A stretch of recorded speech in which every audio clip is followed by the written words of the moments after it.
नमस्कार दोस्तों, मैं हूं अनुपम के सिंह और आप देख रहे हैं TFI यानी थिंक फॉर इंडिया।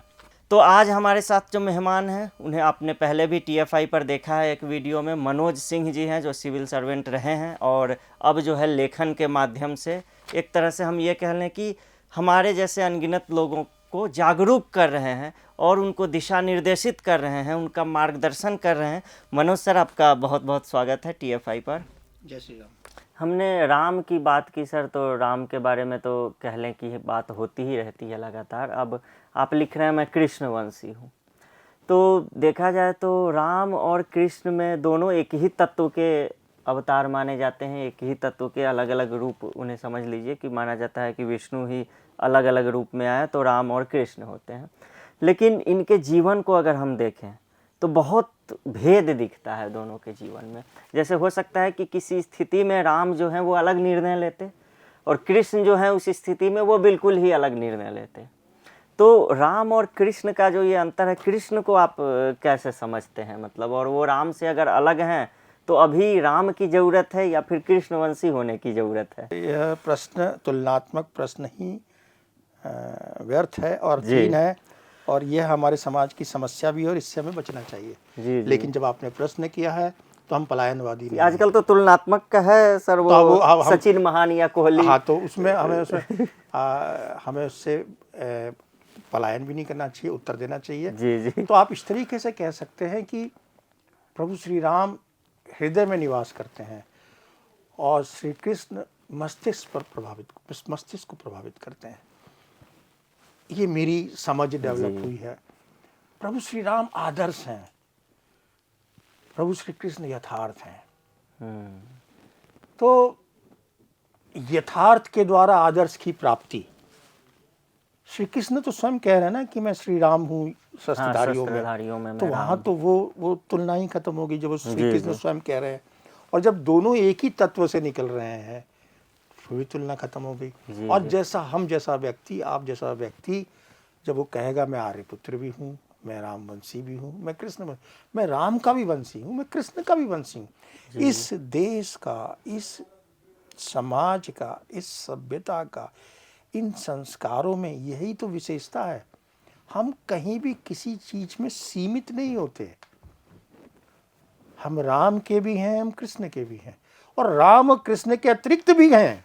हम हनुमान जी के भी हैं, हम महादेव के भी हैं जी, हम विष्णु पुजारी भी हैं, और हम किसी के भी नहीं हैं। हम प्रकृति प्रेमी भी हैं। हम तो पीपल की पूजा करते हैं। हम नदी पूजन में ही व्यस्त रहते हैं। हम तो तुलसी से ही पूजन करके अपने समाज की संस्कृत बना देते हैं। तो हम तो नेति वाले, कहीं अंतम है ही नहीं जी। हम देखते हैं प्रभु श्री राम भी महादेव की वो कर रहे हैं। आप देखिए कथाओं में अनेक उदाहरण मिलेंगे। जब विष्णु जी शिव जी की उपासना कर रहे हैं, शिव जी विष्णु जी की श्रद्धा भाव दे, आप देखिए हमारे यहाँ तो समग्र रूप है। यही कारण है जो समावेशी वसुधैव कुटुंबकम की बात। हम सब में हैं और सब हम में हैं। हम सब में हैं और सब हम में हैं।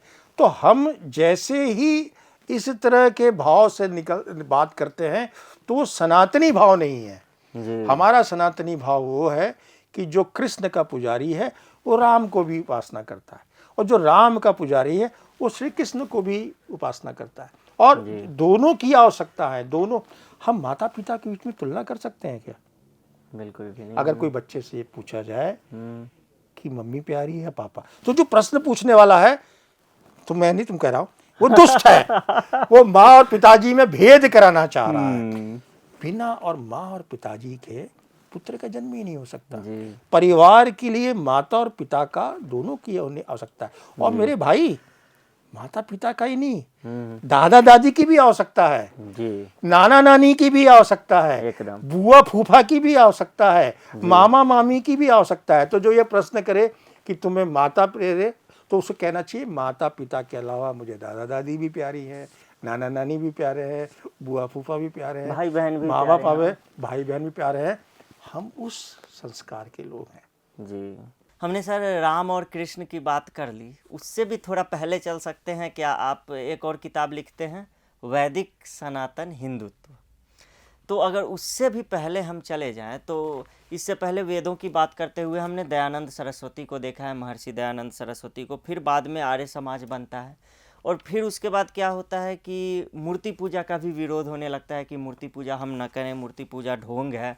तो यहाँ पर एक कन्फ्लिक्ट पैदा हो जाता है। फिर वही बात आ जाती है जो आपने भी जिक्र किया कि अभी प्रपंच भी चलाया जाता है कि पहले शैव बनाम वैष्णव चलता था। हालांकि वो तुलसीदास ने खुद श्री राम जो है रामचरितमानस में मतलब वो कहते हैं कि शिवद्रोही ममदास कहावा, सोनर मोहि सपनेहु नहीं पावा। इसके बावजूद भी हिंदू धर्म में तमाम पंथ रहे हैं, तरह तरह के तमाम तरह के कॉन्फ्लिक्ट पैदा होते रहे हैं और आजकल थोड़ा बढ़ा चढ़ा के भी दिखाया जाता है ताकि ये रहे कि हम वही बटेंगे तो कटेंगे, एक ना रह पाए। तो वैदिक सनातन हिंदुत्व की तरफ हम जाएंगे कैसे? हम तो मूर्ति पूजा कर रहे हैं, तो क्या हम जा सकते हैं? या फिर वेदों की तरफ लौटो, दयानंद सरस्वती ने नारा दिया। तो आप बताएं कि कैसे जाएं हम वैदिक सनातन हिंदुत्व में, कौन सी अच्छी बातें हैं जिनका हम अनुसरण करें?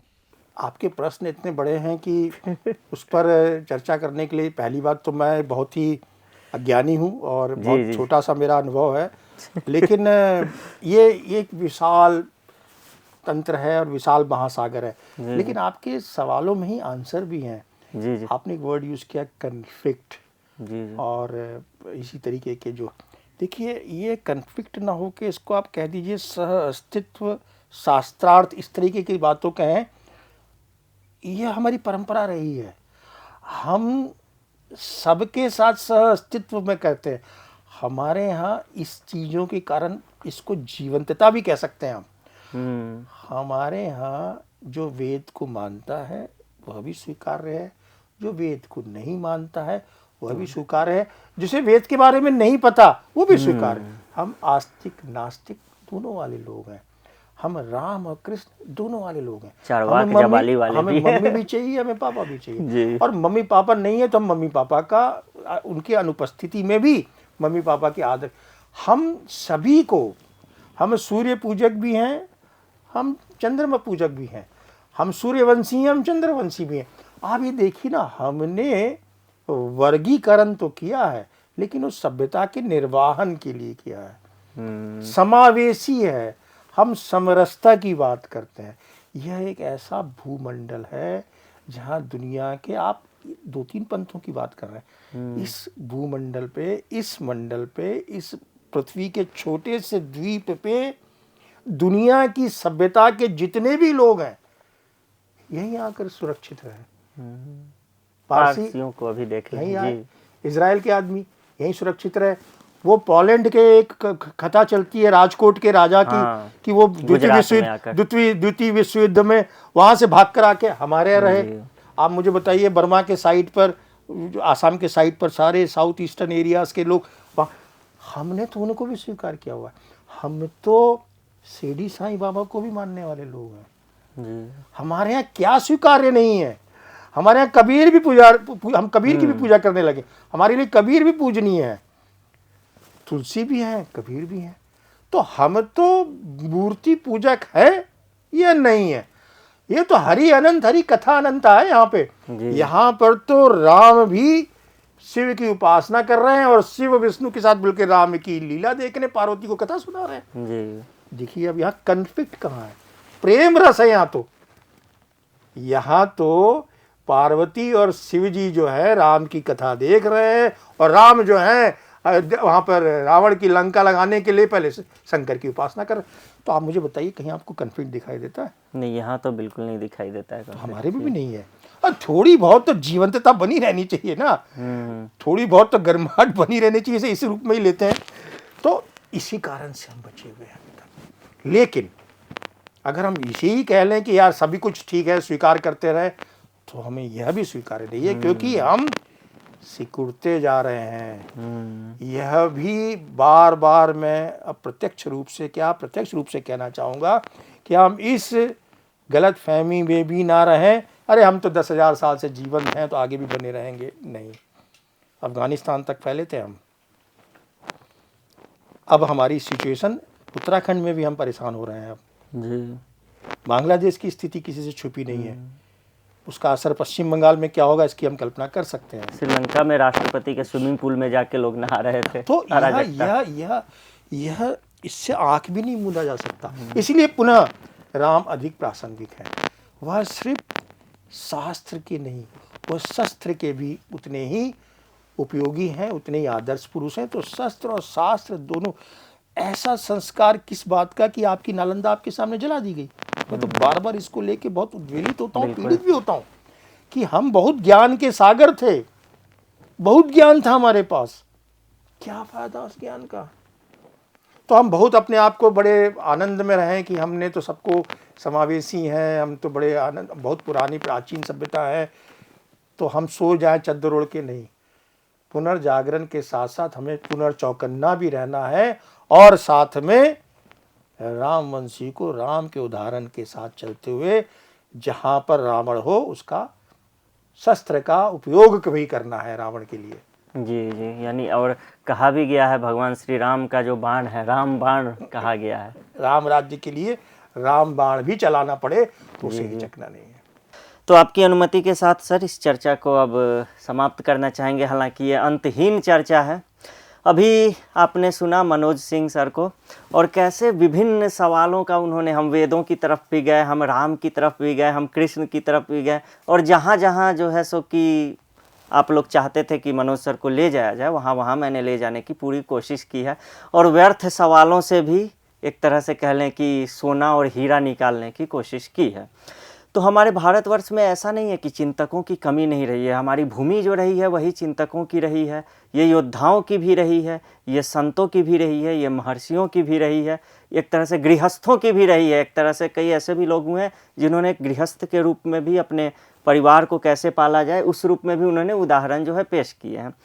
तो हम चाहेंगे कि आगे भी मनोज सर जो हैं वो आएँ हमारे साथ, हमारा ज्ञानवर्धन करते रहें, हमारा मार्गदर्शन करते रहें। इनमें जिन पुस्तकों की चर्चा हुई है, मैं रामवंशी हूँ, मैं आर्यपुत्र हूँ, वो सब आप पढ़ सकते हैं, ऑनलाइन भी वो मिल जाते हैं। तो मनोज सर आपका बहुत बहुत धन्यवाद TFI पर आने के लिए। और इसके साथ ही मैं विदा लेना चाहूँगा। अनुपम के सिंह मैं आपसे विदा लेता हूँ। अगले वीडियो में फिर मिलेंगे किसी नए विषय के साथ। तब तक के लिए नमस्कार। देखते रहिए TFI।